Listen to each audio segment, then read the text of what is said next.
I'm Ryan, CEO at GRIN, and today I'm joined by Megan Vasquez, and Megan is a beauty expert in influencer marketing here at GRIN. But Megan, why don't you go ahead and introduce yourself? I've spent the last 15 years working in the organic social PR and influencer marketing space, primarily for beauty brands, helping grow and scale beauty brands into retail and D2C. And I've had a lot of time to really exist in this industry as it's evolved, as it started. So it's a very unique perspective, and I'm super excited to chat. Nice. We're super lucky to have you. One of the most important things to me recently was making sure that we've got folks inside GRIN that bring real operational day to day work experience to our company, that have been there in the trenches and experienced what our customers are experiencing. And I've been talking a lot recently about AI. We just recently announced the launch of Gia, which is our intelligent agent that is able to do pretty significant amount of work on behalf of customers. And we're very excited about that. But you recently wrote a LinkedIn post that I thought would be a great discussion to deep dive, because you specifically opened up the topic of influencer marketers that may be resisting or afraid of AI, and whether or not AI has the potential to take their jobs, if their jobs are at risk, or can they trust AI? I think it's a really interesting topic. And so I thought we would spend the next 15 or so minutes to really dive into the context of that post, the experiences that you've had doing this work, and the conversations that you've had, and then elaborate a little bit more our goal at GRIN with the implementation of AI, and help maybe mitigate some of the fears that people have. So why don't we, just to kick it off, give us a little bit more context about your LinkedIn post and the experiences that you've had to be able to talk about this particular topic. Yeah, for sure. I think I felt compelled to make the post. We had a lot of really exciting information coming out about Gia. I know there's been a lot of brands that have been coming to market talking about AI being AI first, and that's met with a significant amount of resistance that I've seen from people who are really in the weeds doing these jobs every day. They really feel like this is something that is threatening. So I just wanted to validate that and give space for people to feel that way, because I do understand it inherently. I probably would have felt that way at many other parts of my career. But I also wanted to give a little bit of perspective that there's good and there's bad. I feel that marketers should not be afraid of AI. This is really going to ultimately be something, when it's done correctly, that will empower marketers at all different stages of their careers. And that if it's being done correctly, it will only serve to help you really grow and prosper in this industry, and that it should not be met with as much resistance as it's being met with, because it really is going to be such a game changer for marketers. So I've not been an influencer marketer in terms of doing the operational work, but I have been a software engineer. And I can bring an analogy to the world of software engineering, because the truth is, I don't think there's a big difference in influencer marketers feeling afraid of this as there is from really any other sort of knowledge worker professional, where AI has the potential to be disruptive to their day to day work. And software engineering is no different. And I know many software engineers that exist across the spectrum of embracing it with full force, all the way to refusing to use it. You specifically are talking about when AI is implemented correctly. I've seen AI to support software engineers implemented what I would consider, as having been a software engineer, both correctly and incorrectly. I've seen it implemented in a way where the tool was intended to be an AI software engineer that replaced software engineers. I don't know any software engineer that takes those tools seriously. You're dealing with a couple of different mindsets. Mindset one is there's no way AI can do what I can do, and so just this natural resistance. But another mindset would be I don't want it to do what I can do because that threatens my quality of life. Mhm. I've also seen AI for software engineers. In particular, there's a tool called Cursor where it is designed to supercharge the software engineer, to make the software engineer more effective. And many software engineers that I know that have used it are really embracing it. They see that the output that they're able to produce in a given amount of time go up dramatically. However, even in that world, there are many software engineers that still refuse to use it. It's a very interesting topic, but let's double click on this idea of when implemented correctly and talk a little bit about in the world of influencer marketing. Megan, what do you see as implemented correctly versus incorrectly? And then let's talk a little bit more about what GRIN's doing. To me, implemented incorrectly, or what I would call as like bad AI, is very generic, and it doesn't understand the context or the nuance of what a marketer's actual job is or should be, especially in influencer marketing. This is such a human centric field. It is a field that is so deeply built on personal relationships. And what I love about what we're doing at GRIN is that there is that sort of contribution and oversight and from people who have actually been in the weeds and been in the minutia, who understand how those relationships work, so that it's a very, very thoughtful tool to enhance versus it being what I would call bad AI, which is just spitting out generic automated content. It's doing mass outreach, but there's zero personalization. And in the end, because this is such a human centric field, that's really just giving marketers more noise to clean up later, right? Because it's creating busy work, it's eroding that natural trust and that human connection that you have with your partners. And ultimately, the challenge here is it's going to make you look like you don't know what you're doing. And also giving your leadership teams this kind of false idea that this is something that can be very easily automated without that sort of personal Mm, connection. And that runs the risk of your teams being kind of understaffed or under resourced, or having them have to kind of play cleanup in the end. So it's failing to help, but it's actually making us look, I think, a little bit worse at our jobs yeah. ultimately when AI is implemented very poorly. And when it's implemented well, when you have the insight from actual marketers, when it's meant to just take a lot of these manual and arduous workflows and make them a little bit more seamless, take some of the day-to-day minutia out of the question, or out of the equation, I should say, then you have an opportunity now to really help your team shine and do what they do best. And that's, to me, those will be the products that end up being the winners here, are the ones that Yeah. are just taking teams and, like you said, supercharging them. Yeah. I think that's such an important topic. I actually resisted building AI into GRIN and adopting AI at GRIN for, I would say, a couple of years, for which I would say there was pressure for me to move in that direction. I felt pressure from the market, from investors, from customers to bring more AI into GRIN. And I didn't have conviction that we would not end up with bad AI. A decade ago, I was building AI systems at a former company, and I built bad AI. I built AI that was the latest, greatest technology at the time that failed to deliver results that mattered.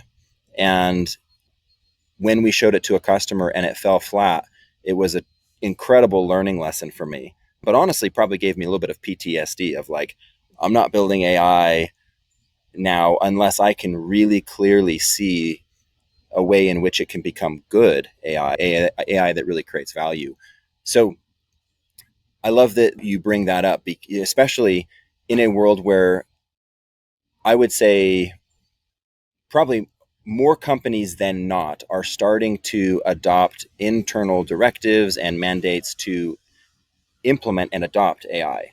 Executives are starting to want the efficiency gains. And to your point, there is a real risk of someone that is not in the details or in the trenches saying, just use AI to be more efficient. And teams knowing that the AI does not actually create results that are of sufficient quality or output, and therefore making the teams look bad when the reality is the AI actually just isn't to the caliber it would need to be effective. Mhm. At GRIN, we've brought you, Megan, into our daily product stand-ups. Talk to me a little bit about that experience, because I imagine that's, I haven't actually asked you, probably something that you've not done before, being part of a product development team. But walk me through that process for you, how you've engaged with the product team, how the product team has consulted for your feedback, and how you've seen our product evolve based on how you're seeing a world in which AI can become useful and good versus bad. Yeah, I have never done this before. This is my very first time working in tech. I've only worked on the brand side or on the agency side up until now. So it was a very unique experience. I was very transparent at the beginning that I cannot even, for the most part, wrap my brain around the things that they are building. It is fascinating to me and the speed at which they're able to build. So I was just like, I'm just here. Please ask me anything. The first thing that we did was they were like, let's talk about the workflow. Let's take me through a day, take me through a normal sequence that you would need to get an affiliate program up and running and how you would manage that on the day to day. And the first thing where we were all just kind of like, whoa, was just how much work it takes, like how much manual work is required for the most part to get programs like this off of the ground. And from there, there was just an eagerness to double click into every single step of that. Like we went through everything. And at every point, the question was, in what way can we take some of this lift off so that the results that you're getting are still very meaningful? Because we, the marketers, are still the inputs, right? We still have to know this is who we're looking for, this is what they do, this is where they live. We have to have all of that context, but can we take off some of the parts where we are in 6 different Google Sheets? We have a million systems, none of them speak to each other. The sourcing and the outreach process is so deeply arduous. I know I'm gonna have former CEOs hopefully who watch this and are just like, oh, she's still going on and on about how much work it is, because I have not stopped harping on it for years. It's a tremendous amount of work. We underestimate how much work it is. And the downside to that is, again, you have very smart, brilliant talent on your team who are now bogged down in the minutia. They exist only to keep these systems up and running and talking to each other, and they are never able to actually kind of flex and show what they're actually able to do, which is strategy, like major campaign directives, thinking outside of the box. You never even get to that point. That's what we all Yep. want to do when we start pursuing careers in this field, but you very quickly find out that a lot of the time you don't ever actually even get there because you're in 6 Google Sheets a day making sure that everything works. So that's what I did. That was my contribution, my very small contribution to the product team. And from there, what was built was, I mean, frankly, it's incredible. I know we've launched it. Everybody's soon going to get the chance, I think, hopefully to see it and experience it. But you can tell and you can feel that it was made with all of those pain points in mind. Like that is the Yep. fabric that built it. Well, It I was built from pain. it, see, and that's why I would argue the not a small contribution, an absolutely massive contribution to our product team and what we're building at GRIN. Because at the end of the day, it doesn't matter what we build if it doesn't help you do your job better. And I want to kind of dive into the topic of how arduous it is on a day-to-day basis just to keep program running. This was actually pretty shocking to me as I came into GRIN first as the CTO and then later as the CEO, learning more about this particular job people have and the work that they do on a daily basis and what they're trying to create and build. And then recognizing that, and I would argue, similar to many other professions, the reality is the work that requires your experience and your training and your intuition and creativity and your talent is probably something that you spend a fraction of your time on. And then the work that actually just keeps the lights on, that is administrative and operational and making sure that one step leads to the next, that does not require your talent, is the bulk and the majority of work that has to be done. Ultimately, what we're building are AI agents that can do that work. Hmm. And so we're not building AI agents that can do the work that actually require your experience, because Hmm. that would be really hard to do. There is not sufficient AI technology out there today to replace the creativity and strategic thinking of someone that has developed years of experience in a particular industry. Hmm. But there is sufficient AI technology today, when given proper direction, to do the work that an intern could do. Hmm. And that's what we're building. If an AI Hmm. were able to free you from the operational day to day, keep the lights on tasks that are required to run a program, what would that mean to you? How would that supercharge you as an influencer marketer? What would you spend your time doing, and how might that make you more effective? Yeah. You can't replace your influencer team with a robot. That's like seems to be a lot of the fear and resistance. It's coming from that place. And you can't, because you can't do that and expect magic results, because the magic is the human part. That is the human element. And I said it before, but influencer marketing is about people. It's very relationship driven. It's extremely culture aware, and it's a reactive industry. You have to be reactive to real time trends. And we can never fully automate it without it losing that edge. So to me, the best performing campaigns come from nuance, and that's what this would probably free time up for. It's tone, it's timing, it's trust. And you can't replace that with AI, but you can free up the talent and the very wonderful people on your team to implement that and to expand on that. Brand storytelling and creator collaboration are very complex, but those are the pieces that we can't replicate. We need people to be able to build those skills. And you and I have both seen, because we've been talking with a lot of brands recently, that there are extremely well funded teams that have a lot of people there. Everybody's got a piece, they're all contributing. But the majority, the real, right, is that influencer marketing teams and social media teams are typically very underfunded and understaffed. So you will have one, maybe two people, and they're expected to do all of these things. They are expected to do all of these tasks. And they're never really being able to spread their wings and grow as marketers. My leadership style is always on, it's always built on mentorship. And I have always felt, how am I mentoring the more green or the younger people on my team who are just starting out to really learn how to flex those muscles and build these relationships and drive things on tone, on timing, when I just have them bogged down in the minutia all day? This is the experience that they're getting. That's not the experience that I want them to have. I want them to go off and flourish at huge brands and eventually do what I do.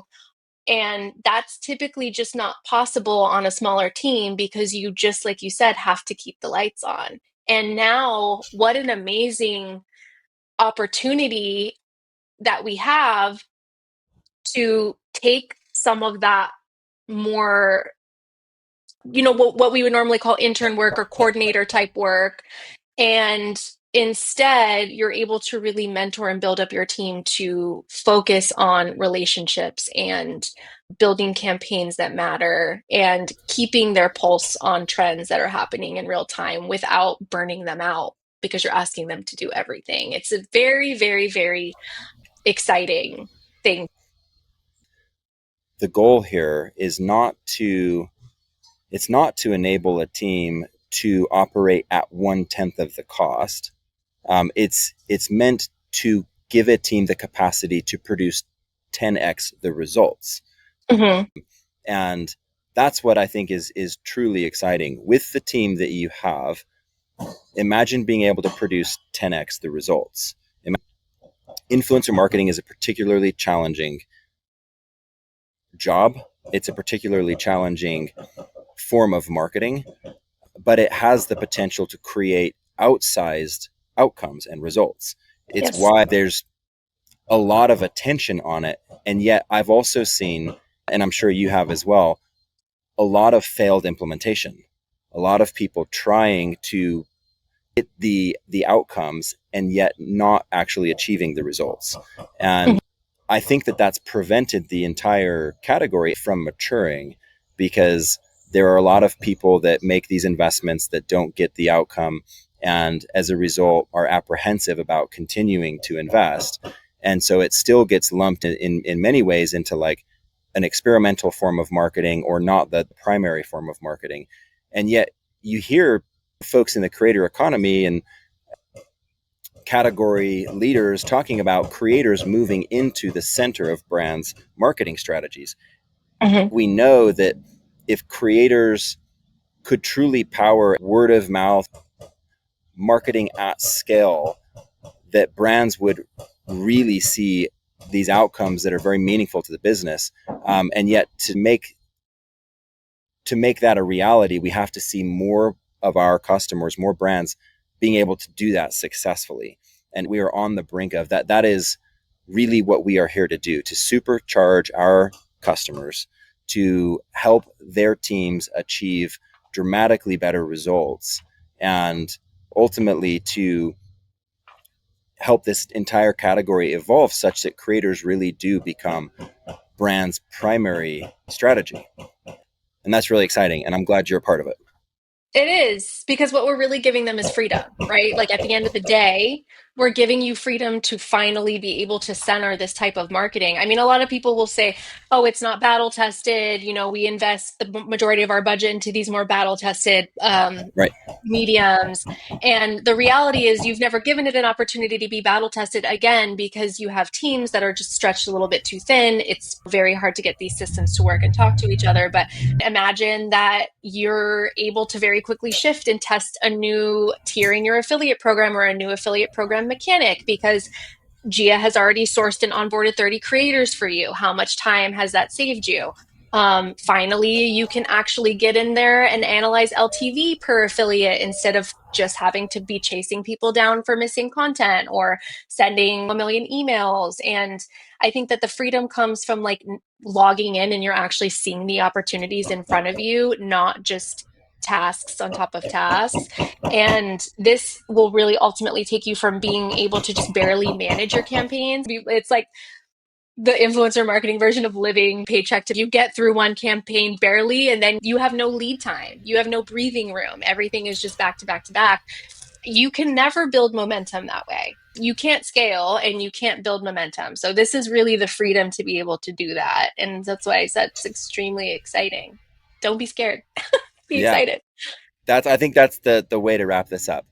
Don't be scared. At GRIN, we are here building Gia to supercharge you, to supercharge our customers, not to replace you, not to make you irrelevant, to actually free you to do the work that you have the experience and the talent to do.